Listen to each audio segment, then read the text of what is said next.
Hi guys, this is Omer from mmorpg.com, and I'm going to do something a little bit different today. You guys asked for my top 10 favorite free-to-play MMORPGs on numerous occasions, so I'm going to go ahead and throw a top 10 list together for you guys, from 10 to number 1. Now, I did exclude a bunch of newer games from this list, and the list kind of includes my personal opinion as well as the game's player base and what I know about the game. But most importantly, my personal opinion. So here we go guys, top 10 favorite free-to-play MMORPGs. Alright, here we go guys. Number 10, Fiesta Online by Outspark. It's actually their first free-to-play MMORPG and by far their most popular.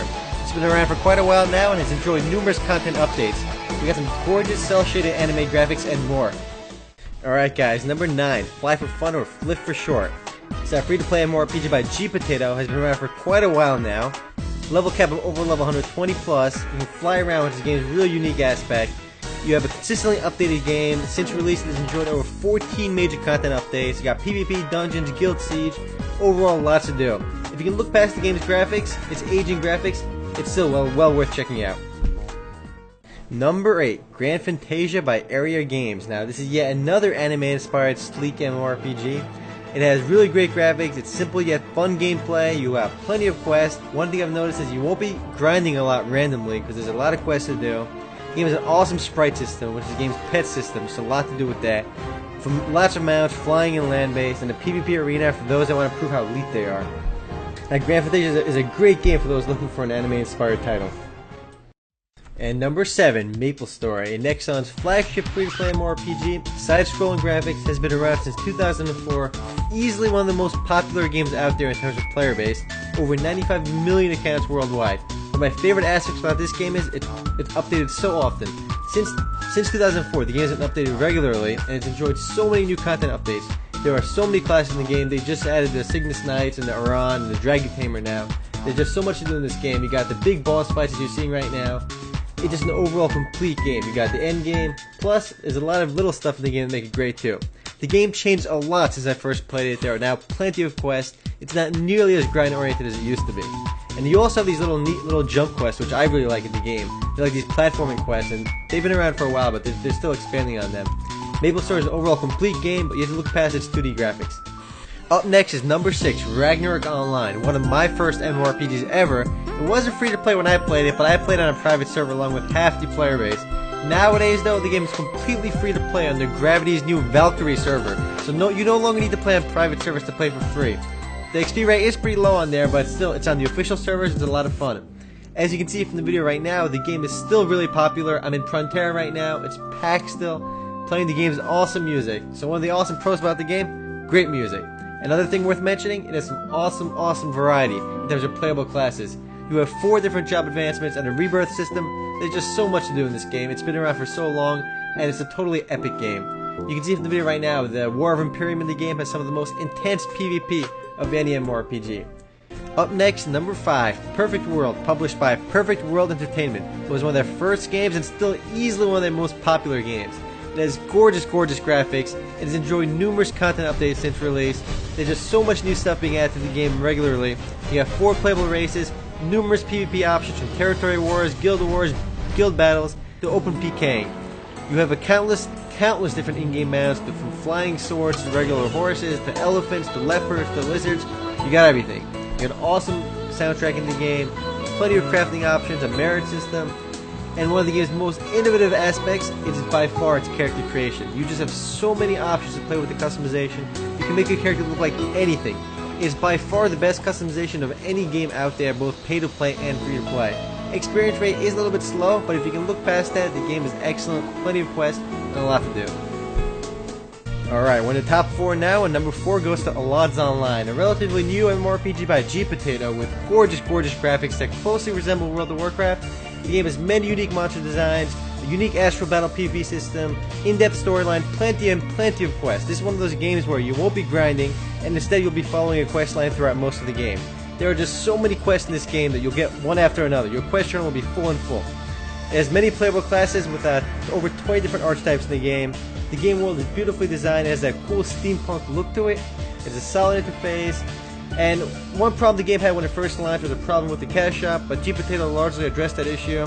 The game is developed in Russia with over a $12 million budget. It's one of the most expensive free-to-play games to develop, and it really shows. I mean, the graphics are top-notch, gameplay is silk smooth, it competes with World of Warcraft on a different level. Like WoW and many other games nowadays, two factions, the League and the Empire. If you're looking for a WoW alternative, then Alaz is your game.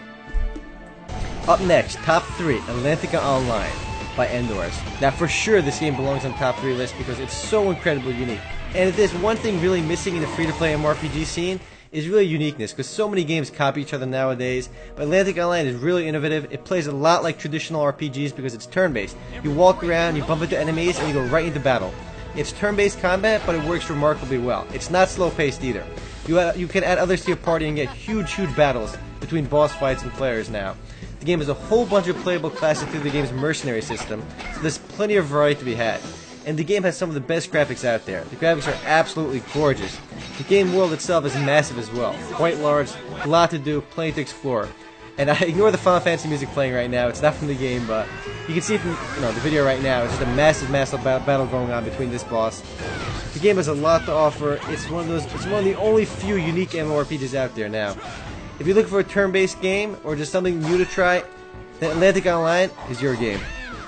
Alright guys, number 2, Dungeons & Dragons Online, or DDO for short. It's by Turbine. It recently went free to play. Well, not recently, it's been over a year now. But the game used to be pay to play for a very long time, and they just released it as a free to play game, and the game has done amazing since then. Turbine has updated the game regularly. It has a huge player base. Experience rate is really low, but you get used to it. I mean, the game's level cap is only 20, but there's a lot going on here. Level 20 max level right now. But each level is broken down into multiple ranks, so it's not really a big deal. It's broken down to those little bits. The game has got so much content out there. What's really nice is all the dungeons can be run in multiple difficulty modes, and the harder the difficulty mode, the better the rewards. But it just really expands the game's content. Gameplay wise, you have instance gameplay because when you leave town, you're in an instance by yourself, and same with the dungeons.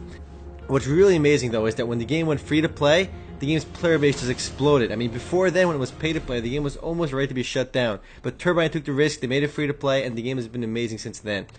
Alright guys, number 1, Runes of Magic with a drum roll over here. Drum roll done by hand, didn't even add the music to it. Alright, this game is by Frogster Interactive and is incredibly popular.